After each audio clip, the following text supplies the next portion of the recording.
Hola, estamos en este espacio que hemos levantado a raíz del proyecto Códigos que Conocemos, un trabajo de investigación, un trabajo literario que aborda los últimos 10 años de la música de Concepción, donde creemos que ha habido una ruptura de sonido y se ha conformado una escena bien interesante para la posteridad.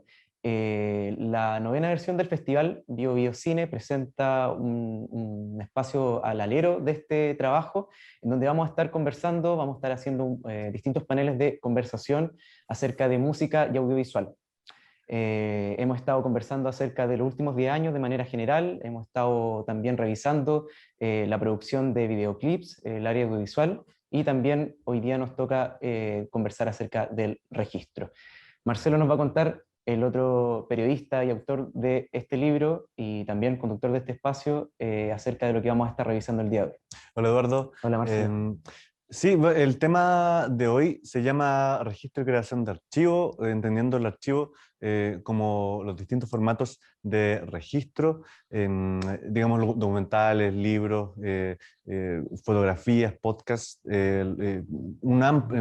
archivo en el sentido más amplio, y también hablar de sus condiciones de producción, de cómo se financian también estas instancias, y las nuevas formas de registro que incluyen, sobre todo lo que hemos visto ahora en pandemia, los streaming, los videos, etcétera. Para eso tenemos a muy interesantes invitados, Eduardo.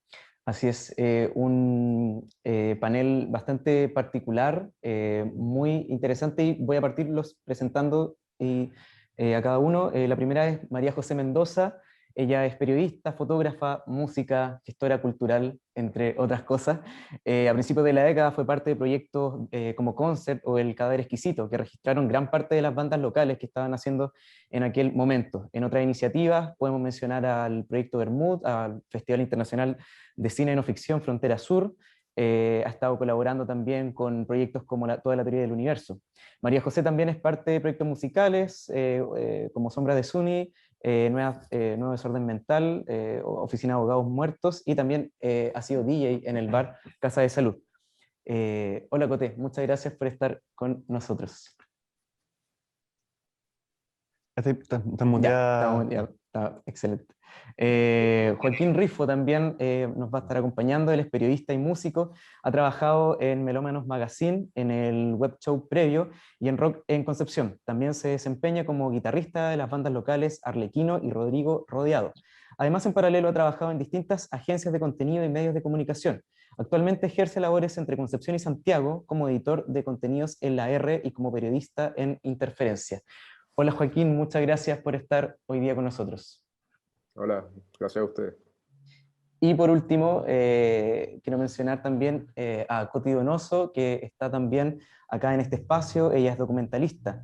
María Isabel Donoso es comunicadora audiovisual y psicóloga. A lo largo de su carrera se ha especializado en el montaje documental, oficio que desempeña desde el año 1996 y que la ha llevado a trabajar con reconocidos directores chilenos. Como directora de largometrajes documentales ha tenido bastante reconocimiento. Trabajos como Cuando Respiro fue ganador del Fondo Audiovisual del 2007-2009. Concept Blues también, que vamos a estar hablando de eso, obtuvo el Fondo Corfo el 2007. Y Un siglo por Chile destacó como una producción motivada por los 100 años del Partido Comunista de Chile. Actualmente es docente de la Universidad de Chile, donde imparte clases de montaje y tutorías en técnicas de investigación en comunicación para la carrera de cine y televisión.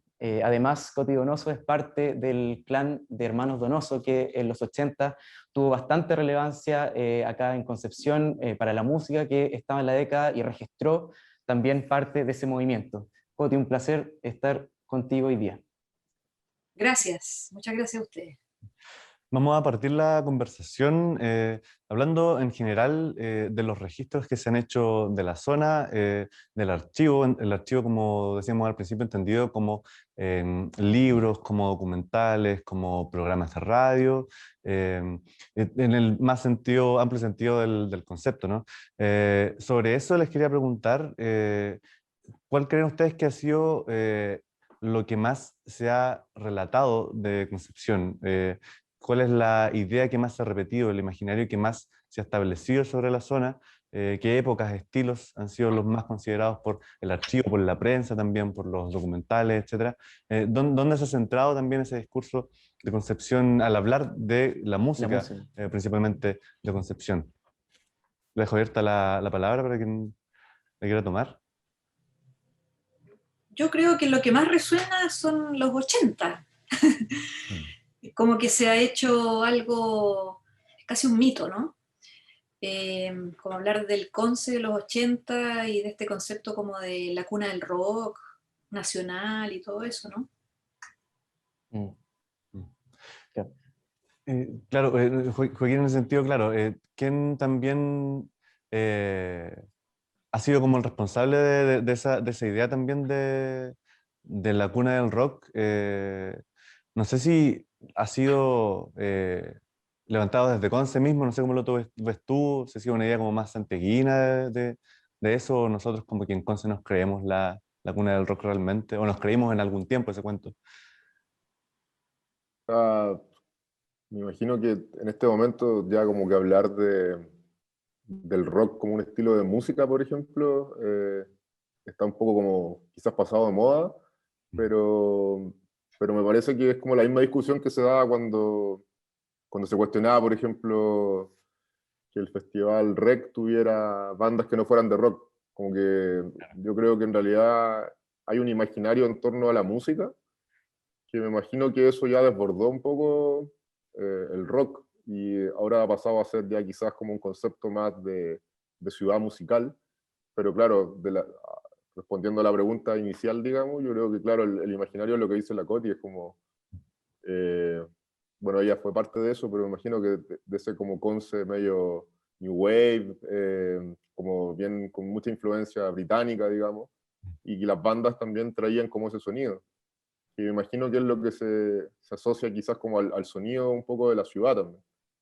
Eh, Creo que eso sobre todo es algo que los santiaguinos, digamos, han instalado o han hecho prevalecer como mito, y me parece que por el éxito que tuvieron algunas bandas también eso se ha amplificado y se le ha hecho justicia, lo cual no implica que sea la única, digamos, forma musical que exista asociada a la zona. Mm. Pero en ese sentido, María José, Coté, ¿cómo ves tú que ha evolucionado esa misma idea de Conce, no solamente en los medios, sino que también en los relatos, en los distintos producciones y archivos sobre la zona? ¿Cómo has visto que ha evolucionado también esa idea del Conce, del Concepción sobre la música de Conce, más que sobre la ciudad en sí misma? Creo por lo mismo que dicen el resto, que claro, es como una discusión o algo que se ve más como de afuera, y más que como que sea como la cuna del rock, es que claro, es como una ciudad musical, como que la gente en general, muchas se dedican a la música, aparte de las cosas que hacen. ¿Será porque hay muchos bares, qué sé yo, un poco también motivados por este, como, como por esta realización musical de los 80, el mismo hecho de creerse así ciudad musical o cuna del rock, probablemente incentiva quizá a dedicarse a ella. Ahora no sé si como toda la gente que se dedica a la música pensará lo mismo, o sea, no sé si se entiende o está como se contradice lo que acabo de decir. Eh, pero pero no sé si es como la idea de ser Conce la cuna del rock, como el corazón de la música o,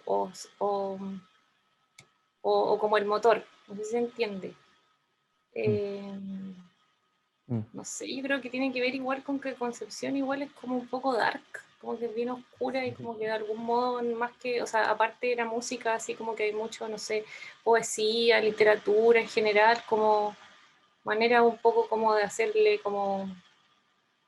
mm, como pelear en contra de esta como oscuridad o no sé, o lo gris que pueda hacer. claro.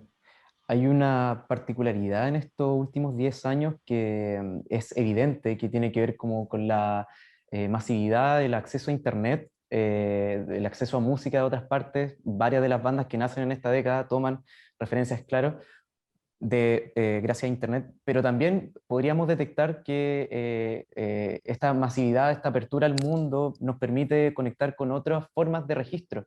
Vemos que hay sesiones de música por distintas partes del mundo que podemos tomarlas como referencia.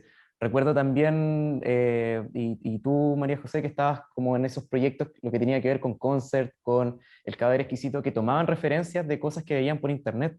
Entonces, la pregunta un poco para todos: ¿consideran en estos últimos 10 años Internet ha sido como clave para tomar referencias de cómo podemos hacer un registro de una década, de un grupo de personas? ¿Lo ven así? O todavía sigue siendo algo como que nace muy espontáneo quizás a la hora de registrar, sea de cualquier manera, un documental, un libro? ¿Cuál es la labor de Internet en ese sentido?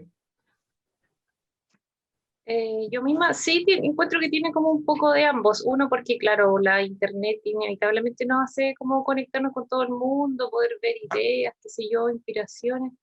Pero también el hecho de que, aunque hay más canales de difusión igual, pues, como que el otro día cuando me explicaban lo de, o sea, hablábamos acerca de este conversatorio, como que yo pensaba como ya a principios de los, o mediados de los 2000, no sé, y con esto mismo como, no sé, el Fotolog. Como que uno iba a las tocatas y mucha gente sacaba muchas fotos, después las llegaba a subir ahí. Ahí estaba el archivo, po, como en aquellos. Claro, los blogs, eh, y sí, pues, la internet, entre otras cosas, como que nos... Ay, me perdí del inicio de la pregunta, disculpen. Que era como, La referencia igual, porque la entrevistas referencia. para... Sí, pues, claro, Concert era así una copia muy respetuosa de lo que era la blogoteca, que era como era nuestra como inspiración directa. Igual había muchos después proyectos súper parecidos, éramos un montón, pero a nosotros nos interesaba como inspirados en aquello, como mostrar lugares de Conce que nos parecían especiales, junto con músicos que pensábamos que no eran tan famosos tampoco, como que era un poco una idea de hacer videoclip, de hacer un poco de difusión. En ese sentido, igual tocaste un punto importante, Coté, porque claro, estaba todas esas fotos que la gente sacaba cuando iba a las tocatas, etcétera, estaban en Fotolog. Fotolog desapareció hace varios años ya. Facebook quizás va por ese mismo camino y también hay una cantidad importante de archivos caseros ahí. Entonces, igual esos como apagones del fondo de archivo de materia prima para alguien que quiera, por ejemplo, hacer un registro documental, audiovisual o un libro como el que estamos haciendo nosotros, etcétera. Eso genera un vacío súper importante que no se distancia tanto, por ejemplo, no sé, pienso en la histórica tocata de los prisioneros en el Aula Magna, en la que Coti estuvo presente, y tampoco hay mucho registro de esa noche histórica Está el boca a boca. y claro, está como el boca a boca y siento que con la época del Fotolog como que va a pasar lo mismo, como que si nadie guardó como esas fotos, como que no va a estar ese documento, va a estar como la memoria oral de ese momento, pero no van a estar esos momentos y quizás puede pasar lo mismo con Facebook, no sé, entonces Facebook, como, YouTube. claro, entonces MySpace, Sí, dale. ¿no? Que como un poco también como con MySpace, que desapareció, y me imagino que un montón de proyectos se tienen que haber perdido igual por ahí en registro. Me parece que, no sé, el Toto Friedlander tenía, parece que tú hablaste con él, que tenía como un poco interés como en revisar igual como la música que se hacía en el periodo, como hace unas décadas también en MySpace. Ahora yo no sé, parece que ya no existe nada, pues. Se ha borrado. Claro. Igual que Fotolog también ya fueron. No existen esos archivos. Coti, ¿cómo tú lo ves también pensando en que justamente lo mencionábamos, te tocó vivir esa escena de los 80, siendo joven, ahí sacando fotos, registros, y que claro, como decía Marcelo, mayoritariamente era algo análogo, eso quedaba guardado quizás en un álbum familiar. ¿Y cómo veis tú esa transición de que hoy en día es todo digital y que los archivos que estamos generando están en una nube finalmente? Y que un día se pierden y se pierden para siempre. ¿Cómo ves esa transición tú? O sea, para mí esa cuestión es como pánico, ¿cachai? Como yo soy de la vieja guardia, para mí un archivo vale oro y tengo todo, pero todo en disco duro y no tengo nada en la nube. Porque siempre pienso que todo en la nube puede haber un momento en que se pierda. Y si bien hoy en día, claro, nuestro repositorio principal es Internet y mucha gente acude ahí como para buscar cosas, imágenes, y ahí es nuestro lugar donde efectivamente nos abastecemos. Eh, claro, yo soy de la era análoga y por lo tanto, para mí la única manera de tener todo ordenado y guardado, resguardado, más que bien, más que guardado, resguardado, es tenerlo en disco externo, fuera de la nube. Entonces, siento, es súper interesante cuando yo lo escucho y hablan como de estos lugares, yo no conozco nada de estos lugares. O sea, MySpace sí, pero los otros lugares no, jamás, para mí no forman parte, ¿cachai? De mis sitios que yo frecuente, como para búsqueda. Pero sí, por ejemplo, yo me meto mucho a YouTube, porque en YouTube encuentro muchas cosas que se suben a YouTube y muchas veces también necesito acudir ahí para encontrar archivos audiovisuales. Entonces, claro, y hay un tema entre... Ahora también hay un tema de que, no sé, pues yo efectivamente estuve en la tocata de los prisioneros, éramos 30 personas, ¿cachai? Eh, nadie sacaba fotos en esa época, nadie filmaba, no había acceso a esas cosas. Y yo saqué diapositivas, ponle tú, y tengo 5 diapositivas de esa noche. Y las tengo digitalizadas y las tengo guardadas y es como que valen oro, ¿cachai? Así como enmarcadas. Pero nadie más estaba en ese día nadie sacaba fotos, nada, porque nadie andaba con las cámaras, ¿cachai? Hoy en día todo el mundo tiene acceso a eso, en esa época no. Y Claro. eso ya genera una gran distancia, porque hoy en día tú agarrás el celular, listo, lo sacáis y después eso mismo lo quieres resguardar y lo subí a tu nube y quedó ahí para siempre, mientras que antes todo ese proceso era ir, revelar la diapositiva, guardar la diapositiva, marcar la diapositiva, meterla en una cajita y guardarla en un cajón. ¿Cachai? Sí, hay una gran diferencia ahí. Claro, igual eso puede generar el efecto contrario, que sería como no tiene un rollo de, no sé, pues, de 30 o 40 fotos, sino que tiene lo que le quepa en los gigas. Entonces, como que puede sacar miles de fotos y ninguna de esas tiene como el mismo valor que tendría una foto análoga, por ejemplo, como para llegar y guardarla en el cajón. Claro, es que ya el hecho que un archivo sea un objeto tiene otro valor, ¿cachai? Para mí el archivo es un objeto, no es una imagen que está en una nube, es un objeto, es algo concreto, ¿cachai? Y en Y ese es bien sentido, interesante. sí, en ese sentido, Joaquín, te quería preguntar también, ya no sé si solo por las fotos o el video de una tocata o de un concierto, sino que también ponte tú, los masters de la música. Eh, ya como músico, porque los masters ahora se hacen en WAV, no se hacen en cinta, porque la cinta es muy cara. Entonces también se depende de la extensión del archivo, se depende de que los computadores lean esos tipos de archivos, te da como ese mismo pánico también con eso, con los másters de la música que haces, por ejemplo, que llegue a algún punto que no se puedan leer si no los tienes, como por ejemplo en vinilo, no sé. Claro. Sí, o sea, en realidad creo que cuando uno está haciendo algo, me imagino, no siempre sabe como el verdadero valor, digamos, de lo que está haciendo.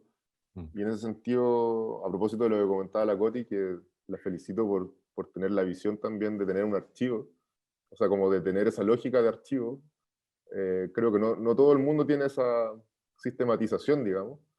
Y me parece también que la lógica como de tener un archivo, o la lógica incluso de lo mismo que se habla ahora mucho como del patrimonio y todo, me da la sensación de que algo reciente, como que no sé si siempre estuvo esa conciencia de que lo que uno está viviendo puede ser algo histórico, puede ser algo único, o puede ser algo que en el futuro lo vamos a requerir, digamos.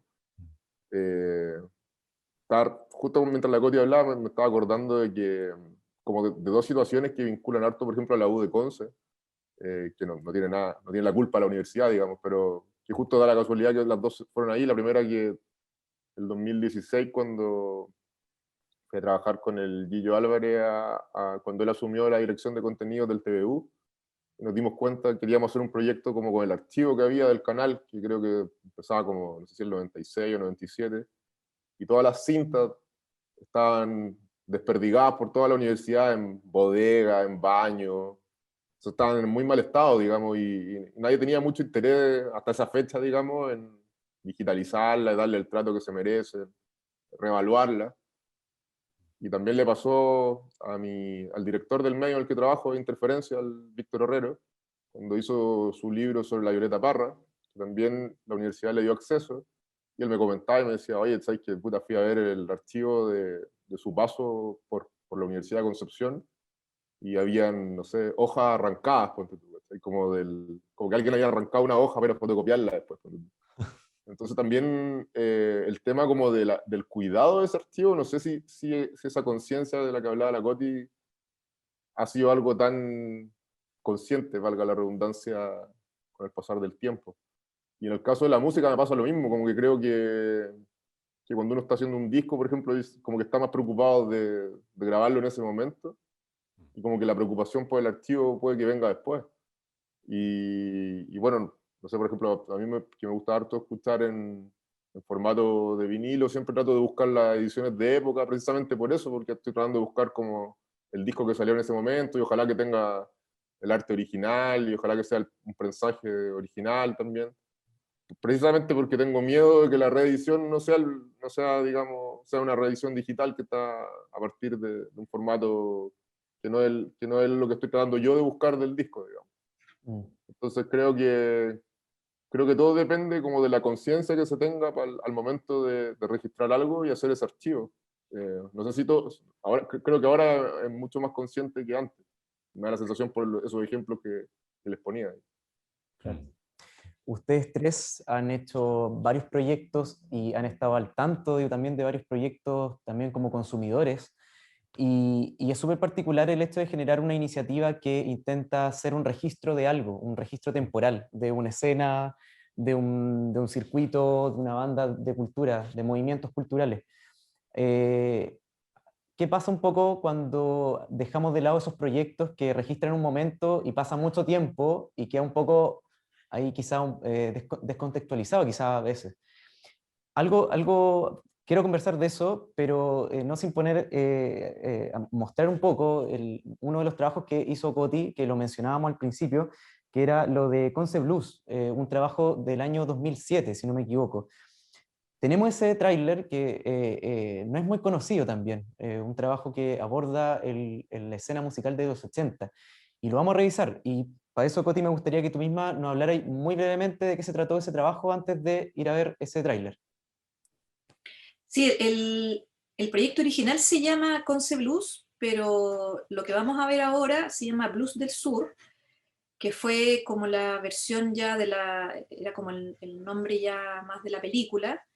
Esa película nunca se concretó, lo que vamos a ver más que un tráiler es un teaser, es decir, es un avance de la película, que es lo que yo hice con un financiamiento de Corfo que me gané para hacer este teaser y para hacer en el fondo una preparación del proyecto. Luego lo presenté este proyecto al Fondo Audiovisual y no me lo gané. Y luego quise parar un tiempo porque después me dediqué a hacer otros proyectos, otras cosas, y después la verdad es que no quise retomarlo. Quizás después de verlo podemos comentar un poco eso, ¿no? Que justamente tiene que ver con lo que acabas de decir del paso del tiempo, Claro. y también con lo que dijo recién Joaquín, que tiene que ver con el valor de los archivos con el paso del tiempo. Porque para mí, por ejemplo, el tema de todos los archivos que vamos a ver ahí, cada vez tienen más valor en la medida en que pasa más tiempo. Claro. Porque si tú ves a un músico que hoy en día tiene 55 años, y lo ves tocando cuando tenía 18, es impresionante, ¿cachai? Pero quizás si lo hubiésemos visto hace 15 años atrás o 20 años atrás no hubiese sido tan impresionante, ¿cachai?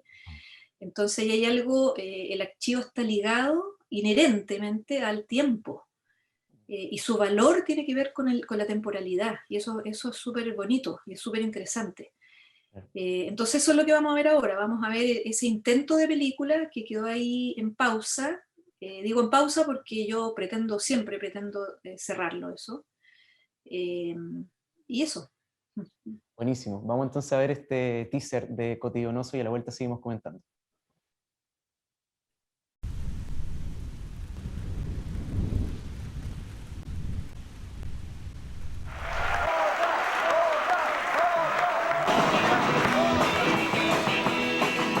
Específicamente en los años 80, veníamos de una consecuencia política.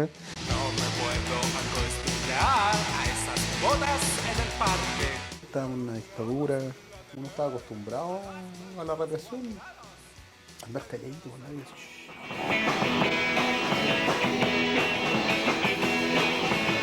Como joven, obviamente que tenía rabia. ¿Qué mierda pasa? O sea, ¿por qué no puedo hablar? ¿Por qué no puedo escribir? ¿Por qué no puedo cantar? Y esa rabia y esa inquietud, echarlas afuera, en este caso a través de la música, del rock and roll.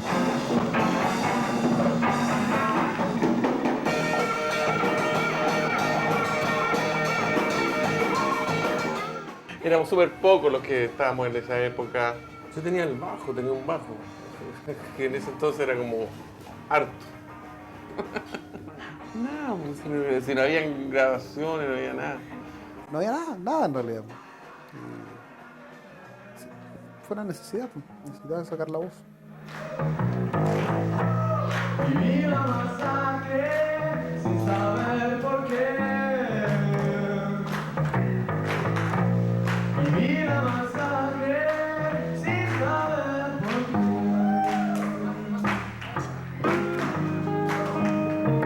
Sí, chocaba como con el personaje de izquierda que se quejaba, que nosotros éramos chicos y queríamos como otra cosa. Éramos naif, o sea, éramos súper inocentes. Yo creo que el Yogi era más rebelde, pero nosotros no tanto. Toca Yogi.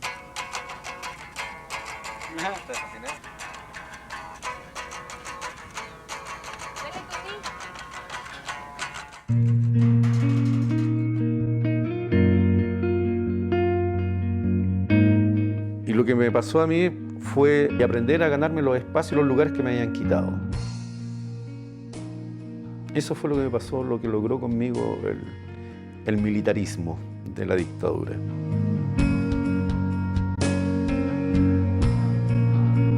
Obviamente que influyó en nuestra postura, y siempre hemos dicho que tenemos una postura, lo hemos dicho hasta el último disco que editamos ahora. Hay un tema que tiene referencia a Pinochet. Las canciones son más fuertes que las balas a veces.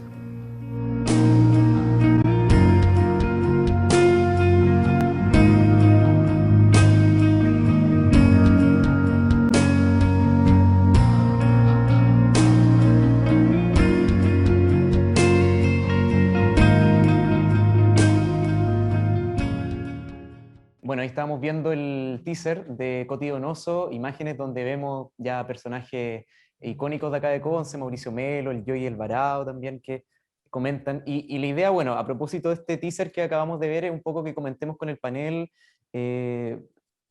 qué significa a veces dejar proyectos de lado, por qué a veces no pueden terminarlos, tiene que ver con algo de financiamiento, tiene que ver con que las historias también aburren. Y bueno, Coti lo ha adelantado un poco, no sé si te gustaría retomar un poco esa idea, Coti, por qué particularmente dejaste de lado este trabajo y no sé si otros en general, que son de registro, son de archivo.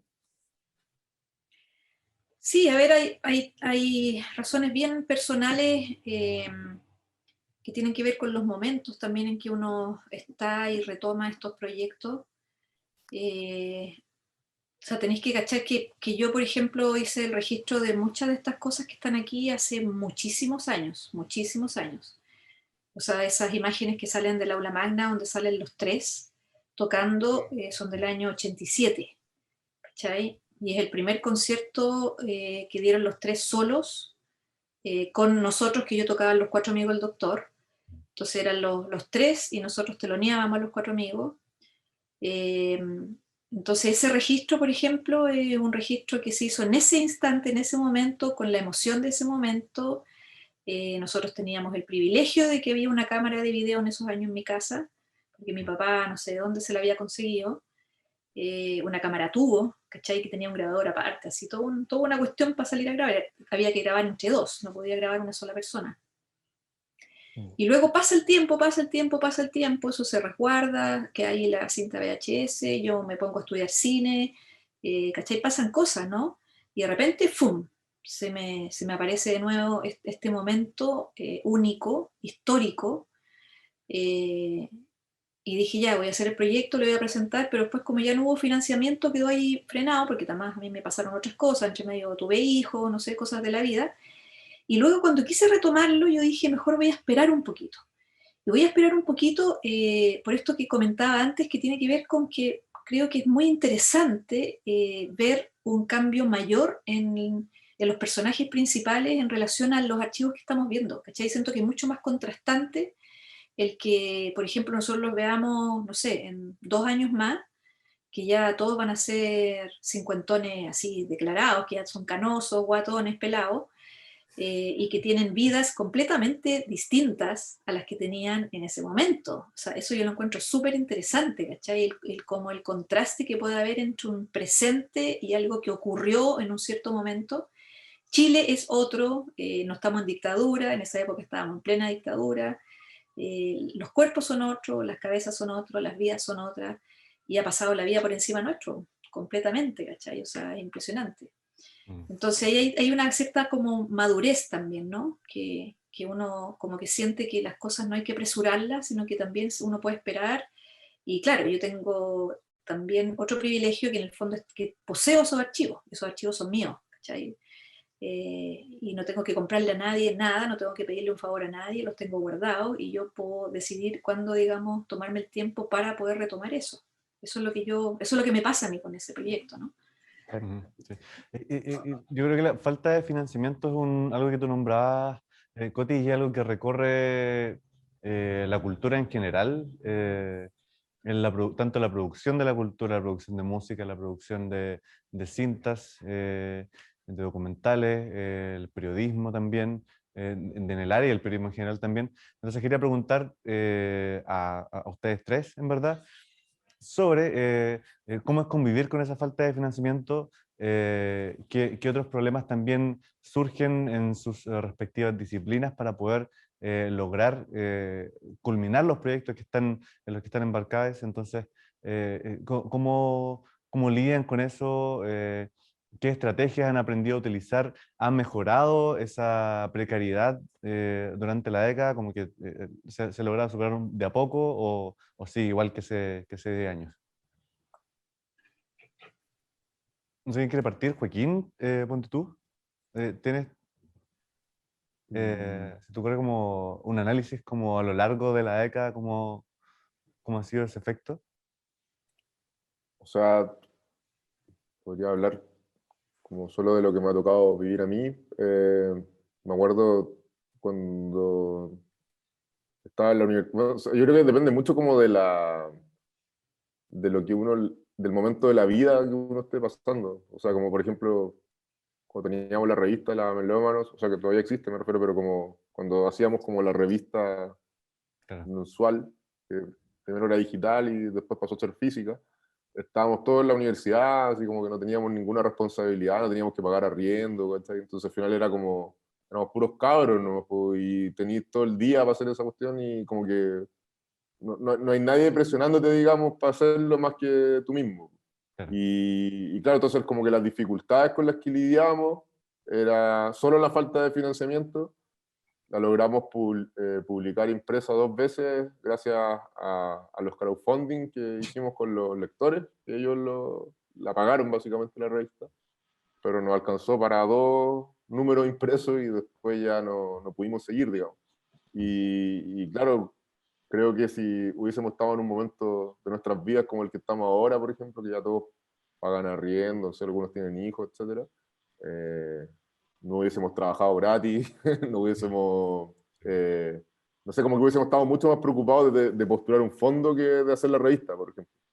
Y creo que eso me imagino que es algo que cruza como todas las disciplinas. A nosotros en Interferencia ahora igual lo mismo, dependemos de nuestros lectores, tenemos un sistema de suscripciones donde el medio se sustenta, digamos, en la confianza con ellos, pero todo siempre es como, no sé si circo pobre es la palabra, pero es como que igual hay que cumplir hartos roles, que tiene algo de romántico, pero claro, no es como que hay una garantía eh, económica, digamos, de que vaya a tener un rédito por eso. Es como que nadie más que tú se puede mover. Entonces yo creo que se utiliza mucho la lógica como todavía del hazlo tú mismo, o sea, como que ese espíritu creo que no ha cambiado mucho, incluso como que desde que nació, digamos, todas las iniciativas que yo veo siempre son como súper a pulso, a menos que tengan, no sé, un tremendo financiamiento que no es como lo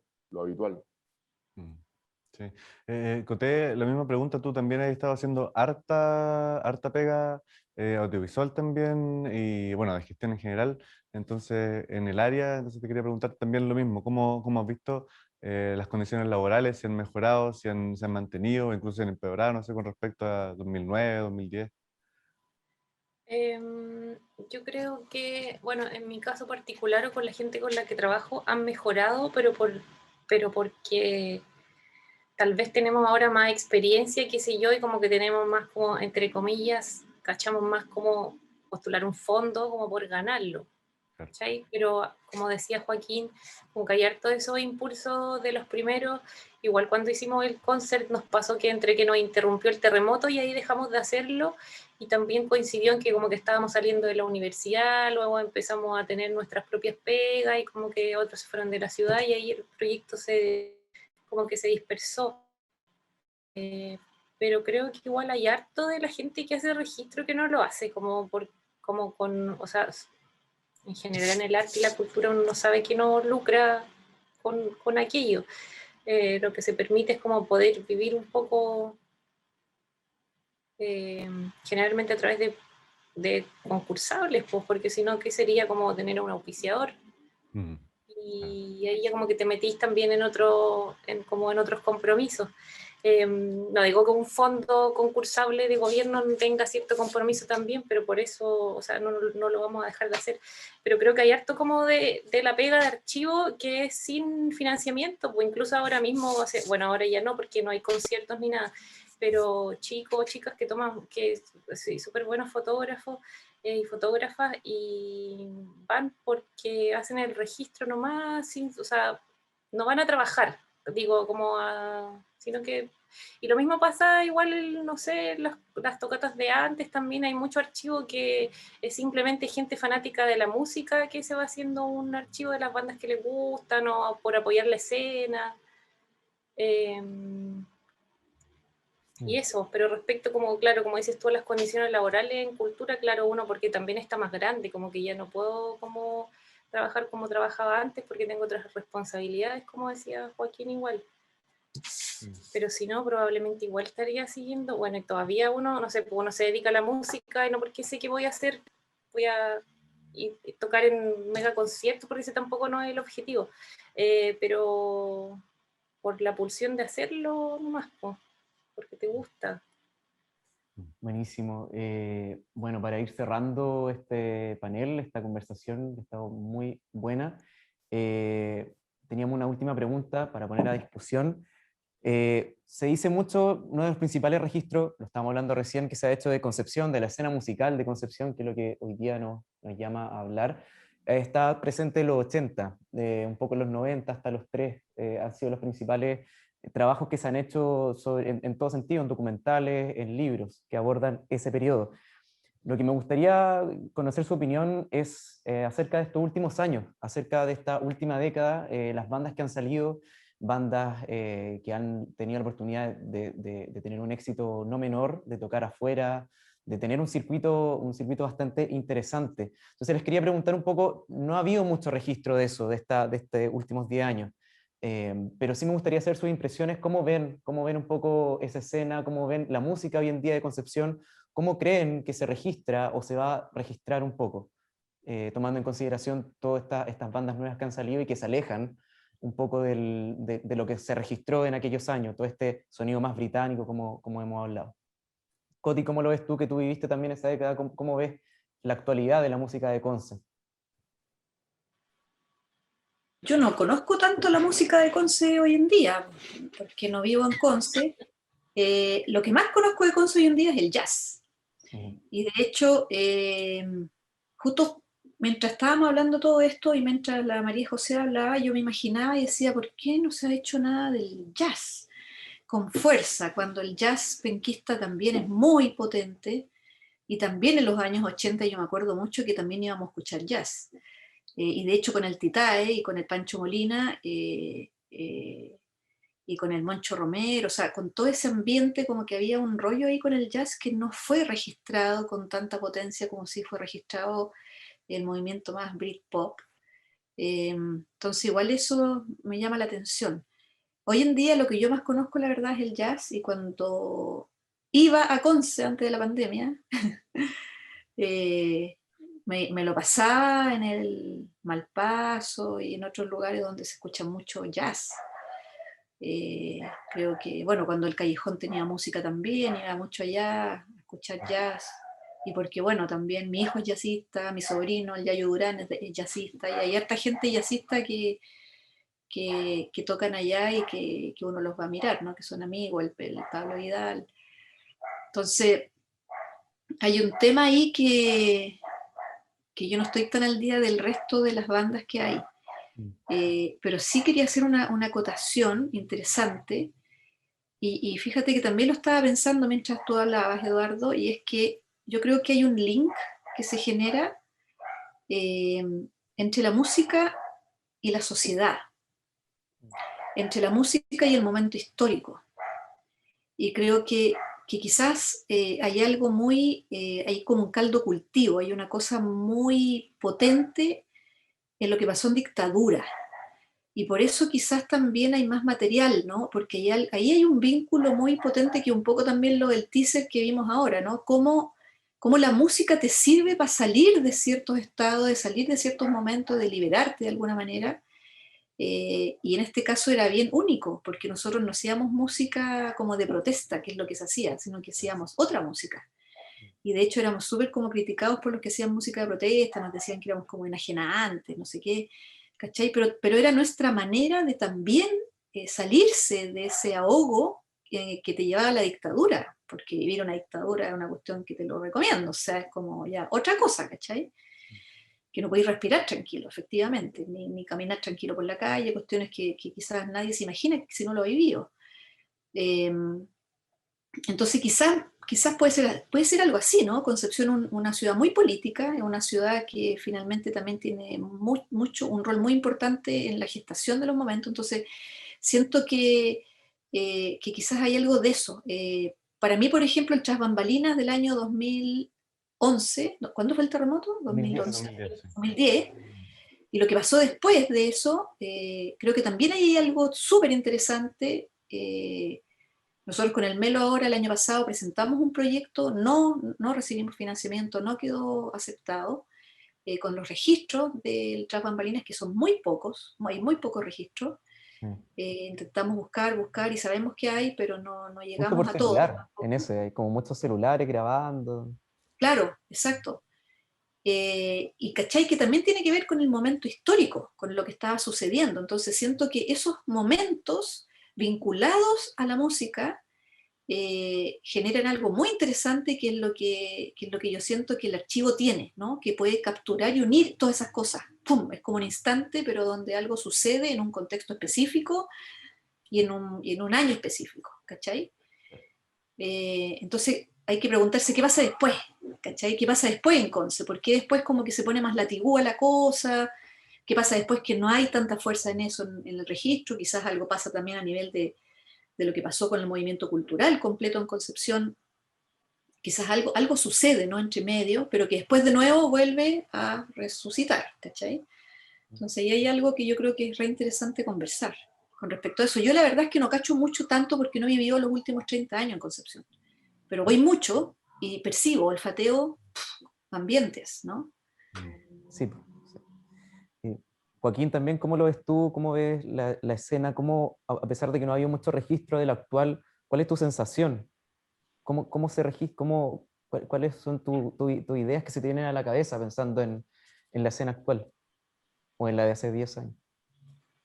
Em, yo me acuerdo una vez de haber sido como el año 2011 o 2012, me tocó entrevistar al Palamelómano, a los Niños Cohete, que creo que eran de ese lote de bandas como el Trap Bambalina, los que, entre comillas, tenían mayor proyección y tuvieron mayor proyección, digamos, como que los que, en cuanto a posicionarse como el mapa musical nacional, fueron los que creo que llegaron más lejos de ese lote.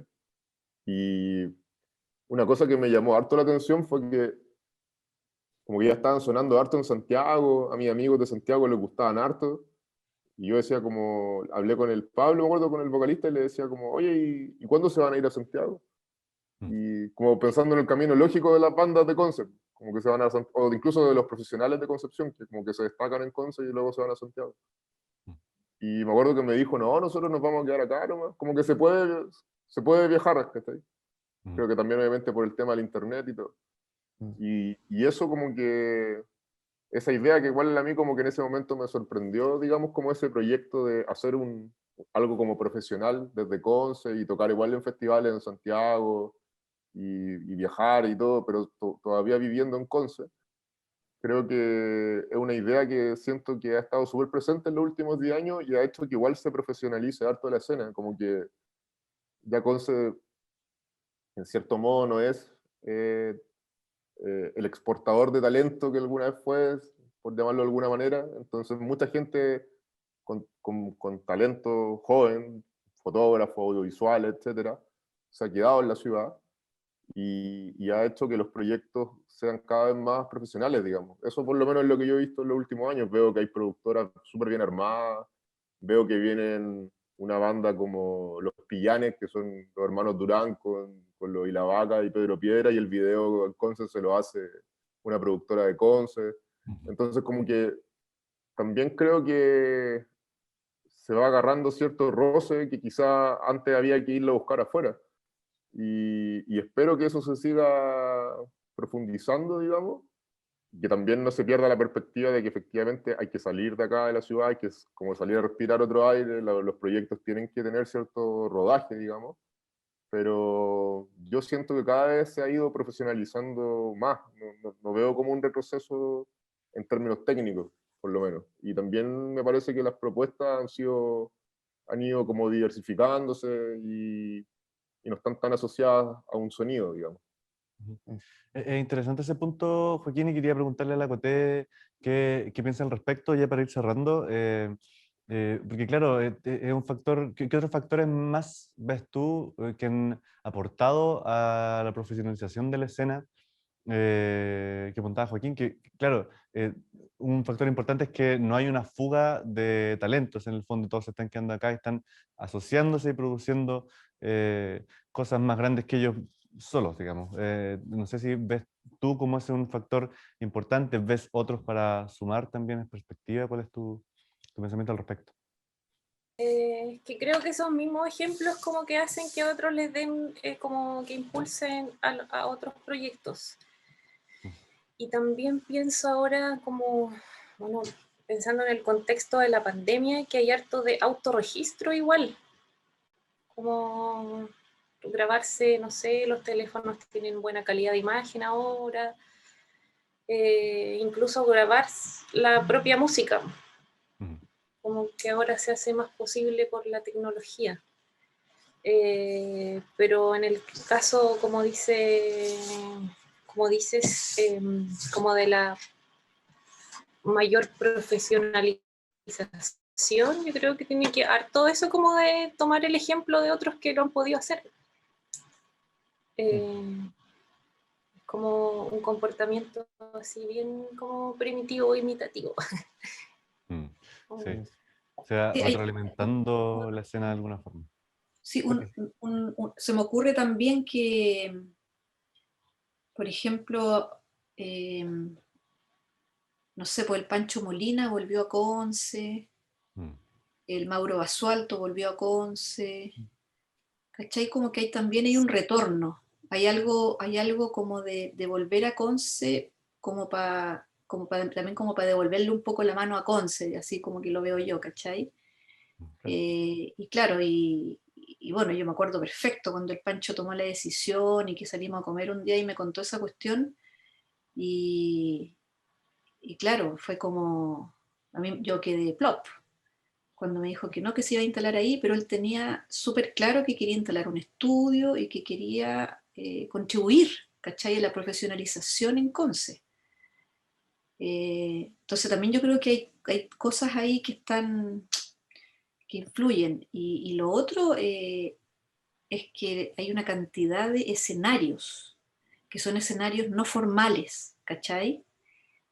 O sea, yo de verdad, yo cada vez que voy a Conce, antes de la pandemia, como que tenéis para elegir así, pero ¿dónde voy? A ver, como que tenéis esto, tenéis 5 conciertos al mismo tiempo, a 3 cuadras de distancia, 3 para allá, 4 para allá, todo como queda caminando, te podéis tomar una chelita, vaya al otro, ¿cachai? Entonces, y obviamente esos pega a los músicos, pues, ¿cachai? Entonces, que para uno es súper entretenido porque uno va como público, pero para ellos pega. Entonces también eso es súper interesante, ¿cachai? Como el tema de la gran diversificación que hay de espacios que los acogen y que les dan trabajo, ¿cachai? Sí. Puntos bien interesantes se han hecho, nos pasamos del tiempo, pero valió la pena porque llegamos a un punto re interesante de la conversa. Muchas gracias, Coti, muchas gracias, María José, muchas gracias, Joaquín, por haber estado en este conversatorio junto a nosotros. Gracias a ustedes. A ustedes. Muchas gracias. Sí. Queremos agradecerles también al equipo de BioBioCine por haber producido este conversatorio, por darnos el espacio también, a ustedes también por vernos, y queremos cerrar este conversatorio con el tráiler de un documental, de un futuro registro que se viene sobre la música de Concepción, que se llama Concepción, el mito del rock, que se embarca en esta misma línea que hemos trazado aquí. Que ojo, que aborda justamente el periodo que ahora estamos hablando, estos últimos 10 años. Claro, también, así que sí. está re interesante. Sí, viene con presentación de Claudio Ragá, que es parte del equipo realizador, así que ahí él mismo va a ser quien presenta el tráiler, y lo dejamos para cerrar. Así que agradecemos la oportunidad y el espacio y la atención. Muchas gracias y hasta pronto. Chao, chao. Chau. Hola amigos del Festival BioBioCine. Mi nombre es Claudio Regada, director del proyecto documental Concepción, el mito del rock. Trabajo en conjunto con el realizador Pablo Alarcón Clark, donde hemos realizado alrededor de 50 entrevistas entre músicos, productores, periodistas, profesores, con el objetivo de dar a conocer un poco de la historia de la música rock de Concepción, sus importantes escenarios como el Festival Rec y sus claras influencia británica en la música de la ciudad. Seguiremos trabajando en estos tiempos difíciles de pandemia para que prontamente podamos exhibir nuestro documental. Pero ahora los dejo con el tráiler que hemos preparado con mucho cariño para todos ustedes, amigos del Festival BioBioCine. Chao, ojalá les guste. Uno de los aspectos diferenciadores que tiene Concepción como ciudad en Latinoamérica, no solo en Chile, es el aporte cultural que siempre ha entregado. Para que haya una escena en Concepción tiene que haber una interacción y una asociatividad en todas las expresiones artísticas, y que donde el punto central es la música. Concepción divulga mucho, que es una ciudad que aporta a los artistas que están radicados acá. Yo creo que lo único que le da el peso a ese discurso es este festival. O sea, por lo menos tenéis como las 15 posibilidades entre Concepción para hacer un circuito y tener show todas las semanas, hacer una parrilla de lunes a domingo. Concepción siempre es un público especial, que se dedica a escuchar la música y no necesariamente como a que hagan volar zapatos mientras duran las canciones. Que el verdadero rock de Conce que son las que se atreven a salir del parámetro de las bandas típicas de Concepción. Yo no sé qué es lo que tiene Conce, pero creo que a nivel cultural como que hay como mucha, no sé, efervescencia dentro de la gente en general. Si viene un gringo o un extranjero a Chile y quiere preguntar por bandas, dónde puede escuchar bandas, yo le digo, Banda Conce. Lo que define el sonido de una ciudad es diferente a que seamos el mito. Concepción tiene un sonido definido y que claramente es británico. Como que sabía que Concepción es como la cuna del rock. Bueno, en Santiago también han salido grandes bandas de rock, pero creo que ese mito urbano que como que el rock es de Conce se acompaña bien con un festival. Pues decir, la gente construye mitos para entenderse a sí misma. Es decir, el lenguaje produce el vehículo de la comunicación del mito.